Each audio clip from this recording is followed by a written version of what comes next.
A year after my husband died, his brother, the executor of the estate, sat across from me at the lawyer's conference table, folded his hands, and said, "Nora, I've been dreading this conversation. The truth is, David's finances were a mess. After the debts and the taxes and the costs, there's almost nothing left. I know it's not what you hoped. I've done everything I could." He slid a thin folder across the table. And I looked at it and I said, "Marcus, before I open that, I want to show you the other folder. The one David left me, the one with the real numbers in it." Marcus's hands went still. Let me back up. Because to understand why my husband left me a second set of instructions, a shadow estate hidden from his own brother, you have to understand that David saw this coming. Way careful people sometimes see the shape of the future and the character of the people around them. You have to understand the year I spent being slowly, gently, grievingly robbed, before I finally opened the folder my husband left me and discovered that the man I'd married had protected me from beyond his own grave. My name is Nora Whitfield. I'm 44 years old. My husband, David, died of a sudden illness at 47, and in the year that followed, his brother, the man David trusted enough to name as executor, tried to steal everything my husband spent his life building for me. He nearly succeeded, because grief makes you trust the people who are supposed to be helping you, and because Marcus was very good and very patient and very certain that I would never check his math. I checked his math. That's the whole story in the end. But it took me a year, and a folder my husband hid where only I would find it, to know that I even needed to. Let me tell you about David first, because everything that saved me came from who he was. David was a financial analyst, a man who spent his career understanding money, watching how it moved, seeing where it hid. He was brilliant with it, and more than that, he was careful with it, in the way that only people who truly understand money can be. He didn't flaunt it. We lived well, but not loudly. And over 20 years of marriage, David built something substantial: investments, savings, a paid-off home, a life insurance policy, the accumulated result of 2 decades of a careful man doing careful things. It wasn't a fortune by the standards of the very rich, but it was more than enough. It was a life. It was the security David wanted me to have if anything ever happened to him, and David, being who he was, thought often about what would happen if something happened to him. And David had a brother, Marcus, older and in every way that mattered, David's opposite. Where David was careful, Marcus was grandiose. Where David built quietly, Marcus schemed loudly. Marcus was always on the edge of a big deal that would change everything, always slightly underwater, always projecting a success he hadn't earned. He borrowed from David over the years, sums that were called loans, and were understood by everyone to be gifts. Marcus was the kind of man who believed the world owed him the success it had given his more careful brother, and who was never quite able to close the gap between the life he had and the life he felt entitled to. David loved his brother. That's the thing. He saw Marcus clearly. David saw everyone clearly. It was his gift. But he loved him anyway, the helpless love of a younger brother for an older one, and he wanted to believe the best of him. And that love led David to a decision that nearly cost me everything. He named Marcus the executor of his estate. I have thought a great deal about why David did that. I think it was partly the ordinary thing. Your brother's your executor. That's just what people do. But I've come to believe it was also David extending a hand of trust to a brother he wanted to be worthy of it, a kind of gift, a way of saying, "I believe in you. I trust you with the most important thing I have." David wanted to give Marcus the chance to be a good man. He gave him the keys to my future as an act of faith in his brother's character. But here is the thing about David, the thing that saved me: he was careful even in his faith. He hoped for the best from Marcus, and he prepared for the worst. Because David, who understood money and understood people, was constitutionally incapable of leaving my security entirely in the hands of anyone, even a brother he was choosing to trust. He gave Marcus the keys. But he also, quietly, without telling anyone, made a copy of everything and left it for me, along with instructions, hidden where only I would think to look, to be opened only if I ever had reason to doubt. I didn't know about the folder for a year. That's the tragedy and the mercy of it. If I'd known immediately, I'd have been spared the year of grief-soaked robbery. But I didn't know, because David had hidden it well, and because in the fog of losing him I wasn't looking for hidden things, and so for a year I trusted Marcus, and Marcus went to work. Let me tell you how you rob a grieving widow. It's done with sympathy. That's the tool. Marcus never once seemed like a thief. He seemed like a devoted brother-in-law shouldering a heavy burden. In the weeks after David died, when I was underwater with grief, Marcus stepped in with what looked like generosity. "Don't worry about any of the financial things, Nora," he said. "I'm the executor. I'll handle all of it. You just take care of yourself. David would have wanted me to protect you." And I was so grateful. I was drowning, and here was David's brother, taking the heaviest thing off my hands. I handed him everything: access, trust, the whole administration of the estate, because I was grieving and he was family and he was the executor, and that was what he was there for. And then, over the following year, Marcus began to prepare me, gently, for disappointment. It started with small warnings. David's finances were more complicated than you knew, Nora. There are some debts I'm still untangling. The taxes on the estate are going to be significant. Each conversation lowered my expectations a little further. Marcus painted a picture, slowly, of an estate that was far less than I believed, of a David who, for all his career in finance, had left behind a tangle of obligations that were eating the estate alive. He did it sorrowfully, reluctantly, as a man delivering hard news he wished he didn't have to deliver.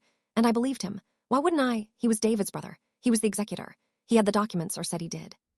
And grief makes you passive, makes you accept, makes you unable to summon the energy to question the person who's kindly handling the things you can't face. I let Marcus tell me the story of my own husband's estate, and the story got worse every month, and I absorbed it the way you absorb bad news when you're already broken. Numbly, without fighting. What Marcus was actually doing, of course, was looting the estate while narrating its disappearance. Every debt he was untangling was money he was moving. Every cost was a withdrawal to himself.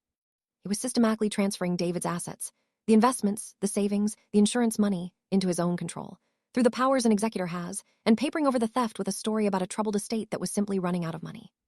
He was betting correctly that a grieving widow would never audit her dead husband's brother. He was betting that I would take whatever he finally told me was left, sign the papers, thank him for his hard work, and never know. He almost won that bet. For a year, he almost won it. The final meeting was to be the closing of the estate. Marcus arranged it at the lawyer's office. A lawyer Marcus had chosen, I'd later understand, to formally deliver the news and have me sign off on the distribution. And in the days before that meeting, something shifted in me. Not suspicion, exactly. Grief, maybe, finally lifting just enough to let a little clarity in. David had been so careful with money his whole life. It had never quite sat right with me, even through the fog, that a man that careful had left behind a disaster. And in that small opening of doubt, I found myself doing something I hadn't had the strength to do all year. I went looking through David's things. Not for evidence. I didn't know there was evidence. I was just, I think, looking for him the way you do in the second year, when the sharpest grief has passed and you start wanting to feel close to the person again. I went through his study, his desk. The careful, organized space of a careful, organized man. And in a locked drawer for which I found the key exactly where David would have known I'd look, taped beneath a photograph of the two of us our wedding day, because David knew I'd take that photograph with me. Knew I'd hold it, knew that if I ever needed to find something he'd hidden, it would be there close to the picture of the day we started. In that drawer, I found the folder. It was labeled, in David's precise hand, Nora, only if you need it. I opened it, and I found my husband. Inside was everything. A complete, careful copy of the entire estate, every account, every investment, every policy, the true and total picture of what David had left, documented to the dollar. The real numbers. They were not the numbers Marcus had been feeding me for a year. They were vastly, enormously more. David had left me a genuinely substantial estate, more than enough, a life, exactly as I'd always believed. And Marcus had spent a year telling me it had evaporated into debts and taxes and costs. And there was a letter, in David's hand. And I'm going to tell you what it said, because it's the heart of everything. Nora, if you're reading this, then I'm gone, and I'm so sorry, my love, sorrier than these words can hold. And if you're reading this, it also means something has made you doubt, because I hid this where you'd only find it if you went looking, and I told you it was only for if you need it. So let me tell you why I made it. I made Marcus the executor because he's my brother and I love him and I wanted to trust him. I hope I was right too. I hope you never need this folder, and someday you find it and laugh and think I was paranoid. But I know my brother Nora. I know the gap between the man he is and the man he thinks he deserves to be. And I know what that gap can make a person do when he suddenly has access to money that isn't his. I gave him the keys because I wanted to give him the chance to be good. But I would never, never leave your security resting only on that hope. So here is the truth of everything I've left you. Every account, every number, all of it, real and complete. If Marcus is telling you the estate is smaller than this, he's stealing from you, and this folder is the proof. Take it to a lawyer who is yours, not one Marcus chose. His name and number are on the last page. A good man I trusted, entirely separate from my brother. Everything you need to fight is in here.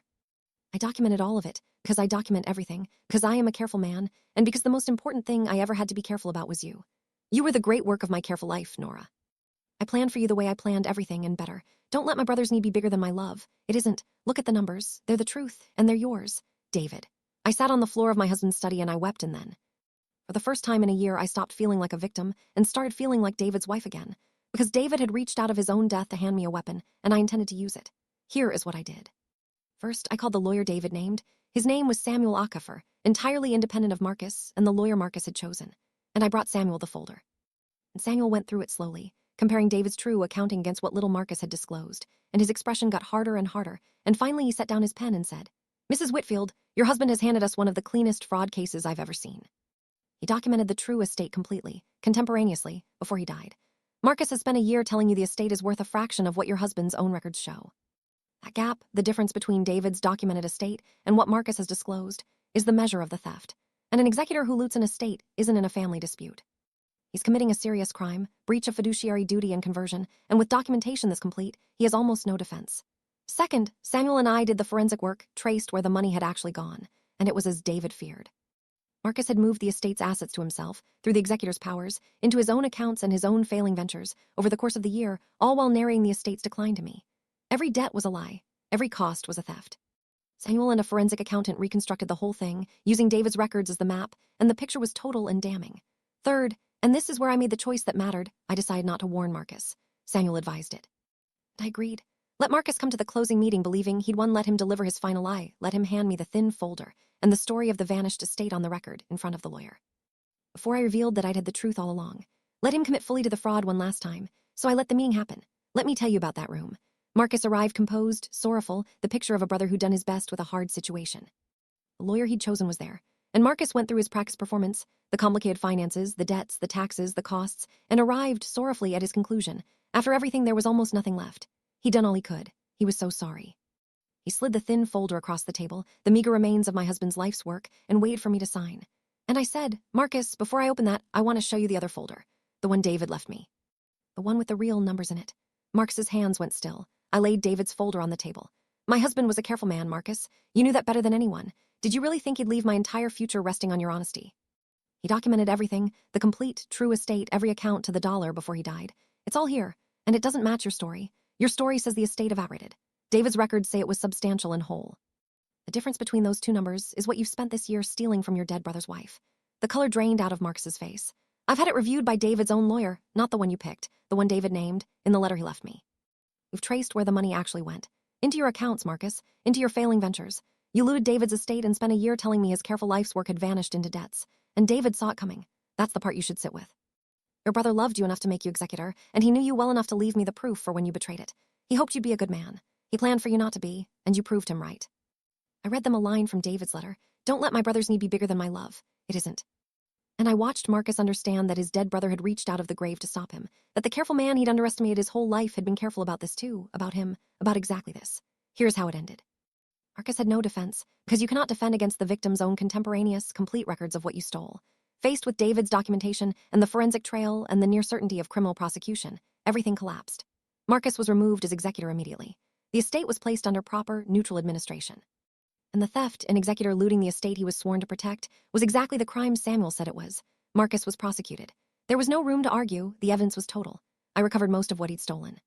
Some was simply gone, sunk into the failing ventures Marcus had poured it into, but much of it was recoverable, clawed back from his accounts and assets, and combined with what he was ordered to repay, I was made substantially whole. David's careful estate came to me at last, mostly intact, the life he'd built for me, restored a year late by his own foresight. Marcus faced real consequences, criminal ones, and the family fractured around it as families do. Some relatives, unable to accept that Marcus was a thief, decided I was somehow vindictive for prosecuting my grief-stricken brother-in-law.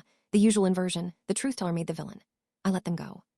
But most of the family understood, especially once the documentation was undeniable, and especially because David's own letter, David's own foresight, made it impossible to pretend this was a misunderstanding. David hadn't just left me proof. He'd left the family the truth, in his own careful hand, that his brother was a man he'd loved and correctly feared. But the money, as always, was the smallest part of what David gave me. The largest part was this. For a year, I had been made helpless. Grief had made me passive, and Marcus had exploited that passivity to rob me, while I mourned, and the version of me that existed in that year was a diminished thing, a widow being led. A woman who'd lost her husband and was losing his life's work and didn't even have the strength to fight. And David reached out of his own death and gave me back my strength. The folder didn't just prove the theft. It reminded me who I was, and who I'd been to David, not a helpless widow to be managed, but the great work of a careful man's life, worth planning for, worth protecting, worth his final act of foresight. I think about the drawer often. The key tape beneath our wedding photograph, because David knew I'd hold that picture, knew I'd keep it close, knew that in my grief I'd reach for the day we started. He hid the proof of his brother's future crime behind the image of our beginning, trusting that my love for him would lead me, exactly when I need it, to the thing that would save me. And it did. His love was the map to the weapon. That was David. Careful to the end, and past the end. My brother-in-law spent a year explaining, sorrowfully, why my husband had left me almost nothing. My husband had left me everything, and, hidden behind our wedding photo, the proof of exactly what his brother would do, and the means to undo it. David gave Marcus the keys because he wanted to believe in him.